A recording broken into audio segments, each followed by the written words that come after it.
She said no to the hair dye, told her teenage daughter she was too young, that the maintenance was too expensive, that she was already paying for gel manicures every 6 weeks and couldn't add another ongoing cost.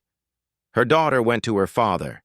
He and his new wife said yes, scheduled the appointment, then sent her a bill for half, for something she'd explicitly said she wouldn't pay for. She refused to chip in, said she'd been clear from the beginning, no hair dye, no financial support for it. Her ex called her petty. His wife said she was being unreasonable over a teenage girl's self-expression. Her daughter stopped speaking to her, because apparently saying no and meaning it makes you the bad parent. And agreeing to something just to avoid conflict makes you the good one, even when the person who said yes expects the person who said no to split the cost. This isn't a story about hair dye. It's about what happens when your boundaries get overridden by someone else's yes, and then you're expected to fund the decision you opposed. When co-parenting means your ex can undermine your rules and still demand you pay for the consequences. And when refusing to finance something you never agreed to makes you the villain in your own child's story. It's about the particular trap of divorced parenting, where the fun parent gets the credit and the boundary-setting parent gets the blame. January 2025. Her teenage daughter wanted to dye her hair, not a subtle change, something that would require maintenance, touch-ups, ongoing appointments, real money over time. She said no, for 2 reasons. First, her daughter was too young, not the age itself necessarily, but the maturity to understand the commitment. Hair dye isn't a one-time thing. It's a decision that creates ongoing responsibility, and she wasn't sure her daughter was ready for that. Second, the cost. She was already covering gel manicures every 6 weeks, not cheap. A recurring expense she'd agreed to because it made her daughter happy and was manageable within their budget. Adding hair maintenance on top of that was pushing beyond what she could reasonably afford. She explained this to her daughter, calmly, clearly. It wasn't a punishment. It was a boundary based on practical reality. Her daughter didn't accept it, went to her father, her ex-husband, the one who doesn't handle the day-to-day expenses, who sees her on weekends and wants to be the fun parent. He asked his wife, the stepmother, for her opinion. She said hair maintenance doesn't cost that much, that it's not a big deal, that teenage girls should be allowed to express themselves. Easy to say when you're not the one paying for it regularly. Her ex came back to her, said he'd allow the hair dye, that his wife had convinced him it was reasonable, that their daughter deserved this. She restated her position, said fine, if he wanted to allow it, that was his choice. But she wouldn't be contributing financially. She'd pay for a haircut, normal maintenance, but not the dye, not the upkeep. She thought that was clear. Her ex scheduled the appointment anyway, took their daughter to get her hair done, the full treatment, dye, style, everything. Then he sent her a bill, his portion, expecting her to cover half. She stared at the message, the audacity of it. He'd overridden her no, made a decision she'd explicitly opposed, and now wanted her to fund it. She replied clearly, "I told you I wouldn't pay for this. You chose to do it anyway. That's on you." His response was immediate. She was being petty. It was just hair. Their daughter was happy. Why was she making this about money? Because it was about money, and about boundaries, and about the fact that she'd said no, and he'd ignored that, and now expected her to retroactively fund a decision she'd never agreed to.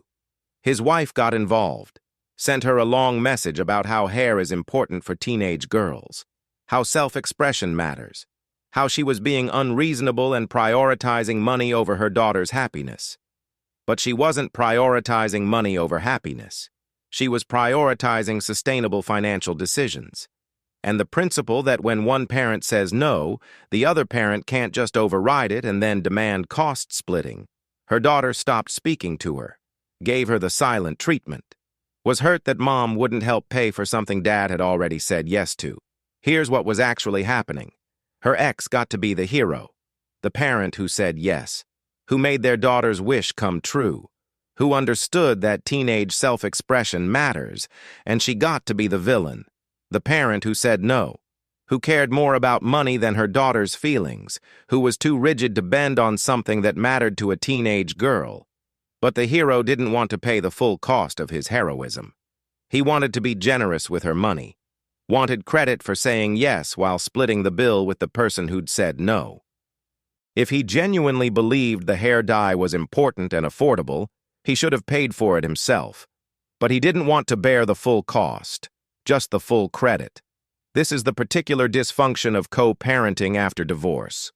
One parent can undermine the other's boundaries, then demand they share the financial consequences of that undermining. If they were still married, this would be a joint decision. They'd discuss it, reach agreement or compromise. One parent couldn't just override the other and then send a bill, but divorced, the rules are different, or they're supposed to be. Each parent makes decisions during their time, handles their own expenses, except when it's convenient to ignore that and demand cost-sharing after the fact. Her ex's wife kept insisting that hair maintenance isn't expensive, that she was exaggerating the cost, that gel manicures every 6 weeks cost more than occasional root touch-ups. Maybe true, maybe not. But that wasn't the point. The point was that she'd evaluated her budget, her daughter's maturity, and her own financial boundaries and said no. And that no should have meant something. The messages escalated. Her ex called her selfish, said she was punishing their daughter for his decision, that she was using money as a weapon in their co-parenting relationship. But she wasn't punishing anyone. She was maintaining a boundary she'd stated clearly before any decision was made. He argued that once he'd said yes, she should have supported it. That co-parents are supposed to present a united front. That confusing their daughter with mixed messages was harmful. But he was the one who created the mixed messages. She'd said no. He'd said yes anyway. The confusion was his creation, not hers. She offered a compromise. She'd pay for the first appointment, the one that already happened, if he agreed that all future maintenance would be his responsibility. That way, their daughter wouldn't be caught in the middle, but the boundary would be clear going forward. He refused, said that wasn't fair, that ongoing expenses should be split since they split everything else. But they don't split everything else. They split agreed-upon expenses, medical bills, school costs, things they've both consented to, not things one parent unilaterally decides and then bills the other for. Her daughter overheard one of these conversations, didn't understand the nuance, just heard mom refusing to pay for something that made her happy, just saw mom as the obstacle between her and something she wanted. She didn't pay, held her boundary. The relationship with her daughter suffered for it. Her ex paid for the appointment himself, complained about it to anyone who'd listen, painted her as unreasonable, selfish, a mother who valued money over her child's happiness. His wife posted vague social media content about blended families and the challenges of dealing with difficult co-parents. Not naming names, but everyone who mattered knew. Some mutual friends sided with him, said she was being too rigid, that it's just hair, that teenage girls need to feel supported in their self-expression, that she could have bent on this one thing. Others understood, recognized that this wasn't about hair. It was about one parent overriding another's clearly stated boundary and then demanding financial participation in that override. Her daughter eventually came around, not immediately. But over time, she began to understand that mom saying no wasn't about control. It was about realistic assessment of what their household budget could sustain. The hair dye faded, required touch-ups. Her ex paid for the first few, then started spacing them out. Then suggested maybe they should wait longer between appointments because it was getting expensive. Her daughter asked if mom would help now, understanding more about the cost reality. She said no, gently, reminded her that she'd been clear from the start about what she could and couldn't afford, that this was why she'd said no in the first place. The maintenance stopped. Her daughter's hair grew out. She chose not to re-dye it.